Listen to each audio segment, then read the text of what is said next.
What's up, everybody? I'm Jesse Ziegler from Cycle News, and we're here at the Ironman GNCC finals for the 2021 season, and we are about to embark on a ridiculously epic bike test.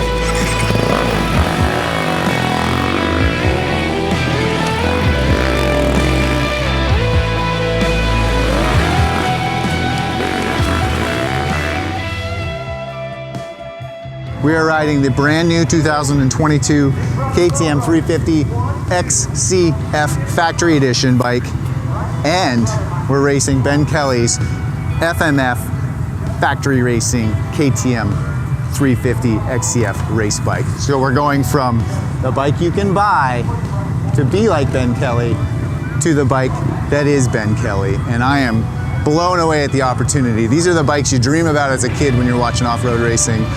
This is the team you dream about racing for when you're a kid.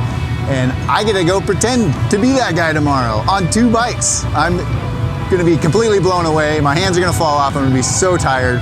But the main story idea here is to give you an idea of what the difference is between factory edition and actual factory bike that you cannot buy. So we're gonna be breaking it down. I'm gonna be trying to talk to the camera a bunch, give you guys an insight into the differences between the bikes and, you know, just living the dream at GNCC. It's gonna be a muddy mess tomorrow. Forecast 100% chance of rain starting at 6 a.m. So it's gonna be sloppy, but these bikes are built to handle this sort of racing. And man, I'm just blessed to be here, and I'm really excited to show you guys what these bikes can do.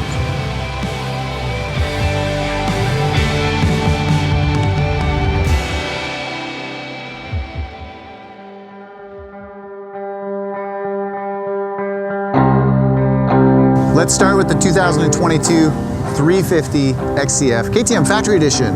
Totally rad bike. Last year came out with Caleb Russell Edition. Caleb's retired, now it's a Factory Edition. As close as you can get to a factory race bike. Over a stock 350 XCF, you're getting 10-liter fuel tank, custom seat, custom graphics, rad orange frame. You got the factory style triple clamps. You have custom wheels. You have a front brake rotor guard. You have an insanely cool FMF slip-on system on the back, solid rear rotor.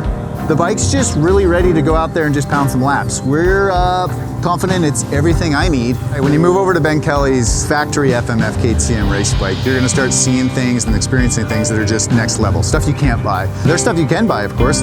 Full list of sponsors on the side of the semi put their parts on this bike because, you know, that's the business they're in. You got Renthal controls up front, you got a Cherubies plastic and hand guards around it. You're talking factory suspension front and rear.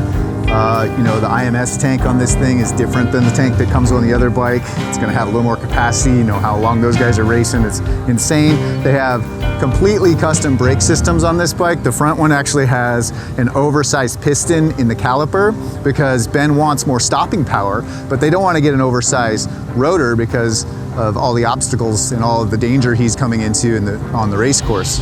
You know, bigger rotor, bigger chance of breaking a rotor or bending a rotor. So standard size rotor, but beefier caliper pistons. Carbon fiber on this bike and the guard systems. It has different wheels than you'll see on the other bikes. Obviously, they're incredibly durable. You know, the engine, you can't even start talking about the engine because there's stuff in there that A, they won't tell us about, B, you can't buy because it's all built in-house at the factory racing engine services.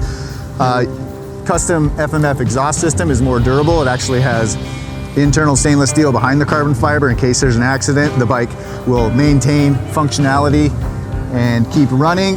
Ben's a tall guy, so he runs a custom foot peg setup. These are about 5mm lower and 5mm back. So he's stretching out the cockpit. He's got a medium-sized seat. So it's up about half a size from the stock seat height. Not super tall, but it's gonna be taller than a stock bike. And then underneath it all, there's a full custom wiring harness. These guys are really intent on building redundancy into the system, but minimizing the bulk of a production wiring harness. So they build their own custom wiring harnesses that have a lot of trick stuff in them. Some of the stuff we can't talk about because it's proprietary race team stuff. But really it's built so that they can peel it off and replace it, or troubleshoot an issue really quick. And then there's also some tricky battery stuff going on in there and starting systems to really get these things to launch off the line, because GNCC races, you know, starts are pretty important. You got to get out in front. All right, that's the main differences between a factory edition and a real factory race bike. But the proof is going to be when we start twisting the throttle. So I think we should just go start twisting the throttle.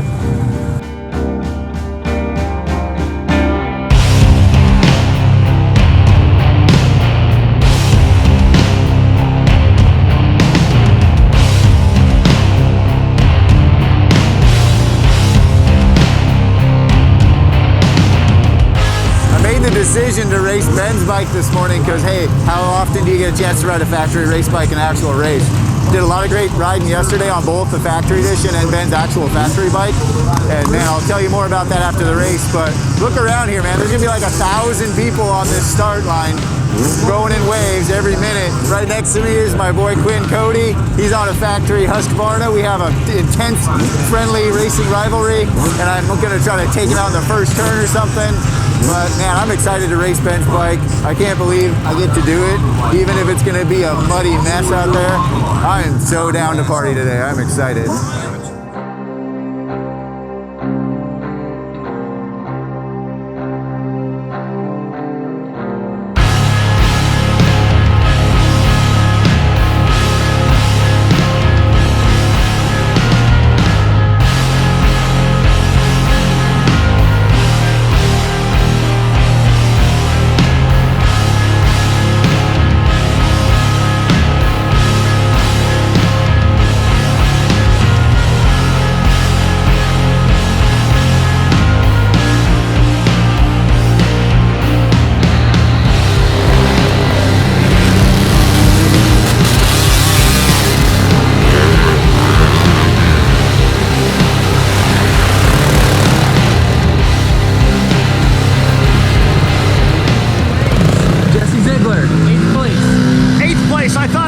Better after one. I mean, there's some big names out there. He's got to go up against guys like Barry Hawk, some dude named Axel Hodges, but you know what?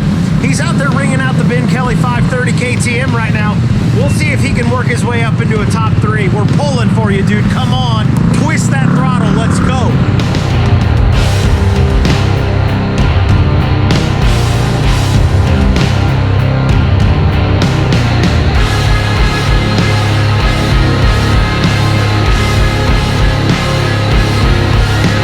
It's raining. Actually, if it keeps raining, it's actually better. Because when it stops raining, it gets all sloppy and nasty, and I never say this until we get in this situation, but hopefully it keeps raining. How was it? It was amazing. It was so hard. The bike was so good. I beat it up like, I feel sorry for it. It's never gone that slow in its life, and it's probably never been just abused by an idiot before like that, so. Some days you deserve a beer after a race, and today was one of those days. Holy crap, the course is so unpredictable. There was mud ruts or a hole in the ground. I went through an inconspicuous rut out in the open field and I got stuck for like 10 minutes. But I can say for sure that Ben Kelley's race bike is absolutely perfect. It was so good today. It's got the smoothest power delivery to bring like traction anywhere you want it. It's so good. And there was not a lot of traction out here today, so I can say that with 100% confidence. Also, suspension is pretty stiff actually. I hit a couple roots and it kicked me a little bit, but most of the time I really loved how high it held up in the stroke. It's got good ergos for turning. Man, and the power delivery again was perfect. Had tons of power when I needed it, but really I kept it down and just cruised and tried to find traction out there. I mean, it was an S show out here, to put it lightly. And big takeaway from my comparison, the brand new 350 factory edition, really comfortable, suspension feels great, like really good tuned off-road suspension package. It's not just about power. A lot of people are like, oh, does that factory motor have so much power, the suspension must be perfect. It's not about that. It's about fine-tuning the minute details of the stock machine to specialize for this race. Everything else on that factory edition is really close to Ben's bike. The suspension performance, while it's not the cone valve, factory stuff, it's pretty good. That air fork works really well. The shock is totally great. Way more than performance than a guy like me needs. So, hey, thanks for coming along on a factory ride with me. I can't wait to show you guys what we got for store in the magazine, and We'll see you next time we get to ride cool shit.